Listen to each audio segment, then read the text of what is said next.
first standard. Again, welcome in EVS lecture. This is our ninth lecture. In previous lecture, we have started our chapter 3. Right? Now we are going to further read about our sense organs. Hello everyone. In previous lecture, we have started chapter 3, our body, my sense organs. My sense organs, and we have discussed what are sense organ, how many sense organs are there, and we have started learning functions of the sense organs, and we have learned about our first sense organ, eyes, right?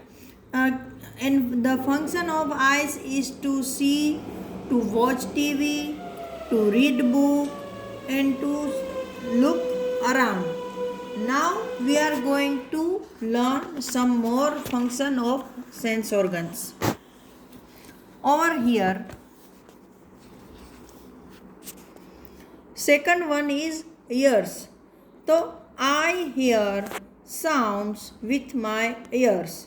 मतलब मैं अपने कानों से सुन सकता हूँ.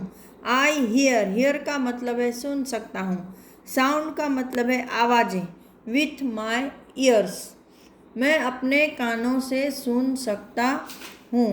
My ears help me hear soft as well as loud sound. My ear help me मतलब मेरे कान मुझे मदद करते हैं. क्या मदद करते हैं? तो कि हियर मतलब सुनना. HEAR हियर का मतलब होता है सुनना. सॉफ्ट मतलब स्मूथ साउंड, जो हमें सुनने में अच्छे लगते हैं. Soft sound. As well as मतलब उसी की तरह.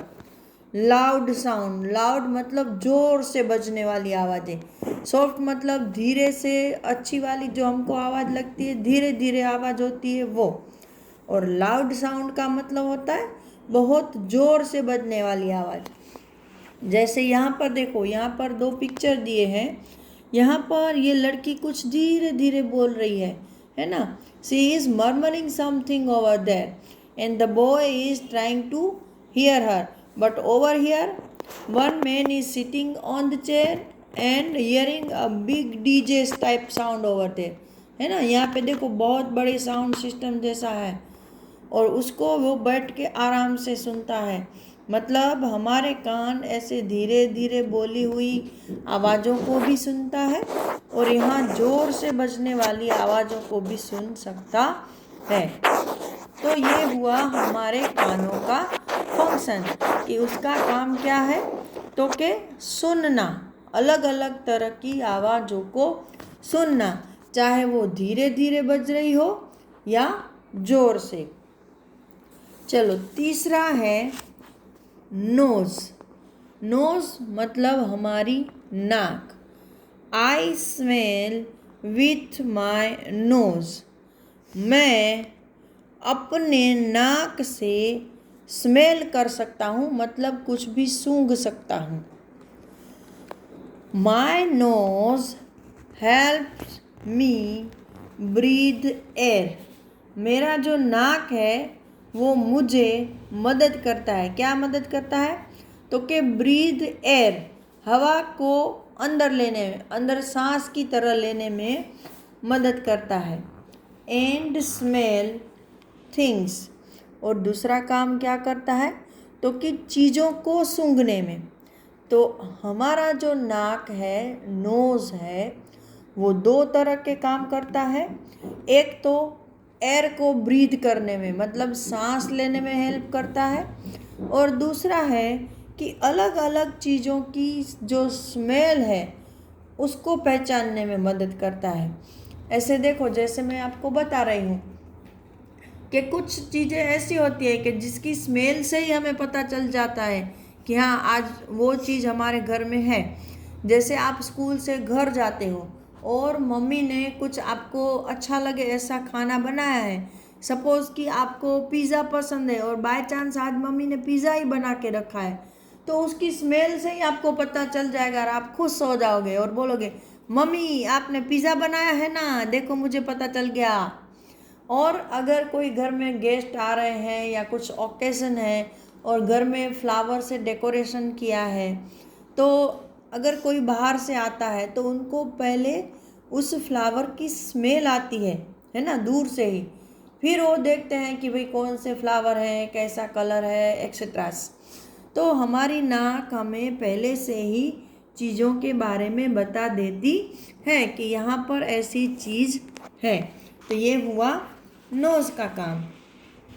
चलो नेक्स्ट वन वो है टंग। टंग मतलब हमारी जीभ। आई टेस्ट फूड विथ माई टंग।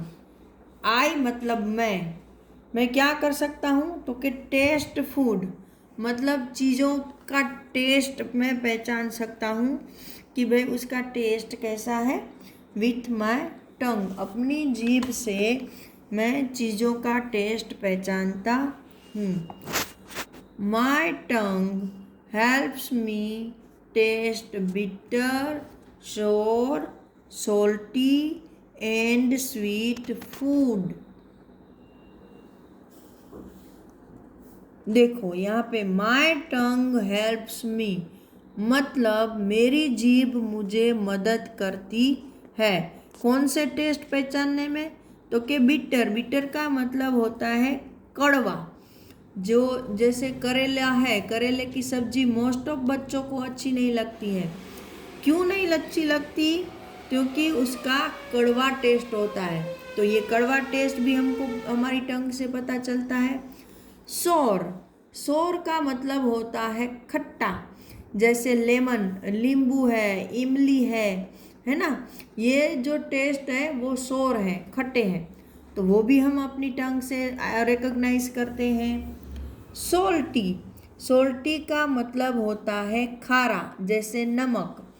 देखो हमारा खाना जैसे सब्जी है, पिज़्ज़ा है, बर्गर है, डोसा है, पानी पूरी, कुछ भी ले लो, अगर वो स्पाइसी खाना है तो उसके अंदर सोल्ट डेफिनेटली जाएगा, है ना। अंदर नमक तो जाता ही है, उसके बगैर स्पाइसी फूड का टेस्ट नहीं आता है। तो कोई भी स्पाइसी फूड सोल्ट के बगैर उसका टेस्ट अधूरा है। तो हम हमारी टंग के थ्रू ये सोल्टी टेस्ट मतलब खारा टेस्ट भी पहचान सकते हैं। एंड स्वीट फूड, स्वीट मतलब मीठा, जैसे मिठाइयाँ हैं, फिर कुछ स्वीट्स जैसे कि आप कुछ फ्रूट हैं जैसे मीठे मीठे लगते हैं, जैसे एप्पल आपको मीठा लगता है, बनाना थोड़ा स्वीट होता है ना। तो ये सब स्वीट टेस्ट है। ओके, तो ये सारे टेस्ट हमारी टंग रिकॉग्नाइज कर सकती है। तो पहला तो है कि भाई हमारे टंग का काम क्या है, फंक्शन क्या है, तो कि टेस्ट फूड, फूड को टेस्ट करना। फिर वो कौन कौन से टेस्ट पहचानता है, ये आपको बहुत याद रखना है कि which taste do our tongue recognise. तो bitter, sour, salty and sweet, 4 तरह के टेस्ट हैं जो हमारी टंग रिकॉग्नाइज कर सकती है। मैं वापस बोल रही हूँ, bitter, sour, salty and sweet, ये 4 याद रखना अच्छे से कि ये 4 टेस्ट है जो हमारी टंग रिकॉग्नाइज कर सकती है। फिर दूसरा क्या है टंग का काम, it also helps me speak. ये देखो कि ये टेस्ट तो पहचानती है, लेकिन उसके साथ वो हमें बोलने में भी हेल्प करती है। अभी भाई बोलने में कैसे हेल्प करेगी, अगर एक एक्सपेरिमेंट करना है तो आप अपने आप कर सकते हो कि पहले बोलो मेरा नाम कमल है, ठीक है, ऐसा आप अपना नाम बोलो तो अच्छे से बोल पाओगे। फिर अपनी जीभ को पकड़ लो एक उंगली और अपने थंब के साथ, और फिर बोलो मेरा नाम कमल है, फिर देखो कैसा ही आवाज़ आती है। ये करना बहुत फनी भी है और आपको पता भी चलेगा कि बिना टंग के हम बोल नहीं सकते हैं, या बहुत ही क्लियर साउंड नहीं आता है। मतलब कि हम जो बोलते हैं वो सामने वाले को पता नहीं चलता है, इसलिए हमारी जो टंग है वो हमें बोलने में हेल्प करती है। तो आज हमने ये हमारे जो सेंस ऑर्गन्स थे उसके फंक्शन देखे। इसमें है था ईयर्स, नोज एंड टंग, और जो आइज थी वो हम लास्ट लेक्चर में डिस्कस कर चुके थे। अभी एक सेंस ऑर्गन बचा है, वो है स्किन, तो वो हम नेक्स्ट लेक्चर में डिस्कस करेंगे। तब तक के लिए goodbye and have a nice day.